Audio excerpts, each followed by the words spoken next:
Hi welcome back to my channel AJ cinema time. வணக்கம். இப்போது ரீசெண்டாக வந்த ரிவால்வர் ரீட்டா மூவியோட ஸ்டோரிலைன் தான் நம்ம சேனலில் பார்க்க போகிறோம். இது ஒரு ஆக்ஷன் காமெடி மூவி. இந்த படமே கர்மா எஸ் அ பூமராங் தான் ஸ்டார்ட்டே ஆகும். கர்மாக்கும் இந்த படத்தோட கதைக்கும் என்ன சம்மந்தங்கிறது கிளைமேக்ஸில் தான் தெரியும். இந்த கதை நடக்கிறது பாண்டிச்சேரியில். அங்கே நடந்த 2 இன்சிடெண்ட்டை பேஸ் பண்ணி தான் இந்த கதை இருக்கும். இன்சிடெண்ட் நம்பர் 1, பாண்டிச்சேரியில் பிரபாகர்னு ஒருத்தர் இருப்பார். அவர் ரைஃபிள் கிளப்போட ஓனர். அவர் 30 வருஷமாக உழைச்சி 2 கோடி ரூபாவை சேர்த்து வச்சுருப்பாரு அவர் ஃபேமிலிக்கு ஒரு வீடு கட்டுறதுக்காக.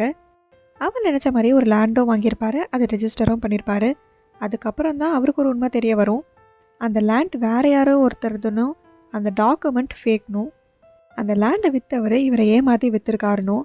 இப்போ அந்த லேண்டும் இவருக்கு இல்லை, அவர் சேர்த்து வச்ச 2 கோடி ரூபாவும் இவருக்கு இல்லை. அதனால் அவரை ஷூட் பண்ணி இறந்து போயிருப்பார். இதான் அந்த இன்சிடெண்ட் நம்பர் 1. இப்போ இன்சிடெண்ட் நம்பர் 2 என்னென்னா, டிராகுலா பாண்டியன்னு பாண்டிச்சேரியில் ஒரு பெரிய ரவுடி இருப்பார். இப்போ அவரோட இடத்துல அந்த வேலையெல்லாம் பண்ணிட்டு வர்றது பாபி பாண்டியன், அவரோட பையன். ஆந்திராவிலேருந்து நரசிம்ம ரெட்டின்னு ஒரு பொலிட்டீஷியன் வந்திருப்பார். அவருக்கும் டிராகுலா பாண்டியனுக்கும் ஒரு லேண்ட் விஷயமாக பிரச்சனை வந்திருக்கும். அதில் நரசிம்ம ரெட்டி டிராகுலா பாண்டியனை எதிர்த்து பேசினார் அப்படிங்கிற ஒரே காரணத்தினால பாபி பாண்டியன் நரசிம்ம ரெட்டியை கொன்று அவரோட தலையை வெட்டி ரெட்டியோட தம்பிக்கு கிஃப்டாக பேக் பண்ணி அனுப்பி வச்சுருப்பாரு. அவங்க அண்ணனோட தலையை பார்த்த ரெட்டி இப்போ ஒரு சபதம் எடுக்கிறாரு. டிராகுலா பாண்டியனை கொன்று அவர் தலையை வெட்டி அதே மாதிரி கிஃப்டாக பாபி பாண்டியனுக்கு அனுப்பணும்னு. இதுதான் அந்த 2 இன்சிடெண்ட்டும். இப்போ தான் ஹீரோயினோட என்ட்ரி. இந்த படத்தில் கீர்த்தி சுரேஷ் தான் ஹீரோயின். அவங்களோட பேர் இதில் ரீட்டா. இவங்களுக்கு அம்மாவாக ராதிகா நடிச்சிருப்பாங்க. அவங்களோட பேர் இதில் செல்லம்மா. ரீட்டாவுக்கு அப்பா கிடையாது, அம்மா மட்டும்தான். அக்கா தங்கச்சி இருப்பாங்க. இப்போ ரீட்டா ஒர்க் பண்ணுறது ஒரு ரெஸ்டாரண்ட்டில். இன்றைக்கி அவங்க அக்கா பொண்ணோட ஃபர்ஸ்ட் பர்த்டே. அதுக்காக கேக்லாம் வாங்கிட்டு அவங்க வீட்டுக்கு போகிறாங்க. இப்போ தான் ஒரு விஷயம் தெரிய வருது. இன்சிடெண்ட் 1ல் அவரே சுட்டு இறந்து போன பிரபாகரன் தான் ரீட்டாவோட அப்பா. இது நடந்து 18 வருஷம் ஆயிருக்கும். ரெட்டி எடுத்த சபதத்தை நிறைவேற்றுறதுக்கு டிராகுலா பாண்டியனை கொல்றதுக்கு 4 கோடி ரூபாய்க்கு டீல் பேசி 4 பேரை டிராகுலா பாண்டியனை கொல்றதுக்காக ஏற்பாடு பண்ணியிருப்பாரு. அந்த 4 பேரில் ஹெட்டுனா அது மார்ட்டின் தான். டிராகுலா பாண்டியனுக்கும் லல்லு அப்படிங்கிற ஒருத்தருக்கும் காண்டாக்ட் இருக்கிறது அவனுக்கு தெரிய வரும். அதை வச்சு சோனியா அப்படிங்கிற ஒரு பொண்ணோட ரீலை லல்லு மூலியமாக டிராகுலா பாண்டியனுக்கு அனுப்பியிருப்பாங்க. சோனியாவை பார்க்க லல்லு சொன்ன அட்ரஸ்க்கு டிராகுலா பாண்டியன் வந்தால் அங்கே வச்சு அவரை கொல்றது தான் இவங்களோட பிளான். டிராகுலா பாண்டியனுக்கு இன்னொரு பையன் இருப்பான், அவர் தான் கிங்ஸ்லி. அவர் இதில் ரவுடி இல்லை, காமெடி தான் பண்ணுவார். இப்போ லல்லு ஒரு அட்ரஸை கொடுத்து அங்கே டிராகுலா பாண்டியனை சோனியாவை மீட் பண்ணுறதுக்காக வர சொல்கிறாரு. லல்லு சொன்ன அட்ரஸ் படி 9th ஸ்ட்ரீட்டில் லெஃப்ட் கட் பண்ணி ரைட்டில் இருக்க 5வது வீட்டுக்கு போகிறதுக்கு பதிலாக டிராகுலா பாண்டியன் தப்பாக ரைட் கட் பண்ணி லெஃப்டில் இருக்க 5வது வீட்டுக்கு போயிடுவார். அந்த வீடு ஹீரோயினான ரீட்டாவோட வீடு. அவங்க வேலை முடிச்சுட்டு வீட்டுக்கு வரப்போ டோரை லாக் பண்ணாமல் வந்ததுனால இவர் வீட்டுக்குள்ளேயே வந்துடுவார். இப்போ வீட்டுக்குள்ளே இருக்கிறது ரீட்டாவும் அவங்க அம்மாவும் மட்டும்தான். அவர் எப்படி வீட்டுக்குள்ளே வந்தாருன்னு இவங்க 2 பேரும் அவர்கிட்ட விசாரித்து வெளியே போக சொல்லுவாங்க. ஆனால் இவங்க விடாமல் கேட்குற கேள்விக்கு டென்ஷனான டிராகுலா பாண்டியன் கன் எடுத்து இவங்க மேலே பாயிண்ட் பண்ணுவார். ரீட்டா அவர் கையில் இருக்க கன்னை தள்ளி விட்டுருவாங்க. அவர் ரீட்டாவை அட்டாக் பண்ண வருவார். அதை பார்த்து ரீட்டாவோட அம்மா அவர் தலையில் அவங்க கையில் வச்சுருந்த குக்கர் மூடியால் அடிச்சிருவாங்க. அவங்க அடித்த ஃபோர்ஸில் அவர் கீழே விழுறாரு. அதே டைம் லல்லு இவருக்கு கால் பண்ணுவாங்க.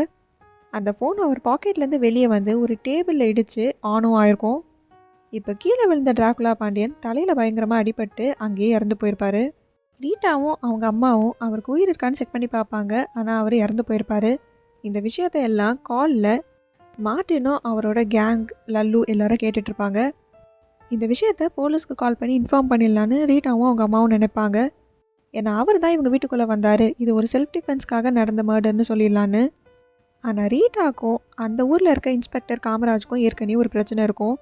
அவர் குடிச்சிட்டு ஃப்ரீ சிக்கன் கேட்டு ஒரு கடையில் சண்டை போட்டதை ரீட்டா வீடியோ எடுத்து சோஷியல் மீடியாவில் விட்டுருப்பாங்க. அதனால் அவர் 3 மாதம் சஸ்பெண்ட் ஆயிருப்பார். அதனால் ரீட்டா மேலே ரிவெஞ்ச் எடுக்கிறதுக்கு அவர் ரெடியாக இருப்பார். அதனால் இந்த சான்ஸை அவர் யூஸ் பண்ணிப்பாருன்னு போலீஸ்கிட்ட அவங்க போகலை.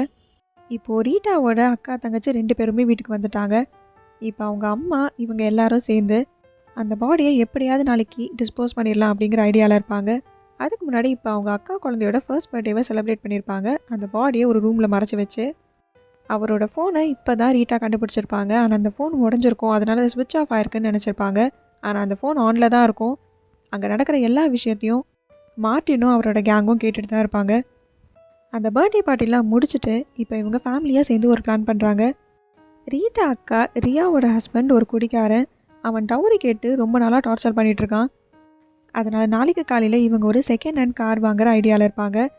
அந்த காரை டவுரியா ரீட்டாவோட அக்காவான ரியா ஹஸ்பண்டுக்கு கொடுக்குற மாதிரி டிராகுலா பாண்டியனோட பாடியை ஒரு சூட்கேஸில் போட்டு அந்த காரில் வச்சு எடுத்துகிட்டு போயிட்டா யாருக்கும் சந்தேகம் வராதுன்னு அது ஒரு காட்டில் எடுத்துகிட்டு போய் டிஸ்போஸ் பண்ணுற ஐடியாவில் இருப்பாங்க. இதெல்லாம் டிராகுலா பாண்டியனோட ஃபோன் மூலியமாக மார்ட்டினும் அந்த 3 பேர் சேர்ந்த கேங்கும் கேட்டுட்டு தான் இருப்பாங்க. இப்போ அவங்க மிட் நைட் ரீட்டாவோட வீட்டுக்குள்ளே பூந்து டிராகுலா பாண்டியனோட பாடியை எடுத்துகிட்டு போயிடலாம் அப்படிங்கிற ஐடியாவில் இருப்பாங்க. இப்போ ரெட்டியும் கிளம்பி பாண்டிச்சேரிக்கு வராரு. அவரோட டீலை முடிச்சுட்டு டிராகுலா பாண்டியனோட தலையை எடுத்துகிட்டு போகிறதுக்காக. இனிமேல் என்னெல்லாம் நடக்க போகுது, இப்போ நடந்த இந்த இன்சிடெண்ட்டுக்கோ கர்மாக்கோ என்ன சம்மந்தம், இதெல்லாம் காமெடி கலந்த ஒரு க்ரைம் ஸ்டோரியாக தான் இந்த கதை இருக்கும். இந்த மாதிரி மூவிஸோட ஸ்டோரிலைன் பற்றி தெரிஞ்சுக்க நம்ம சேனலை சப்ஸ்கிரைப் பண்ணிவிடுங்க. பக்கத்தில் இருக்க பெல் ஐக்கானை கிளிக் பண்ணிவிடுங்க. இந்த வீடியோ உங்களுக்கு பிடிச்சிருந்ததுன்னா இதுக்கு ஒரு லைக் பண்ணிவிடுங்க. Tata bye bye from AJ cinema time. வணக்கம்.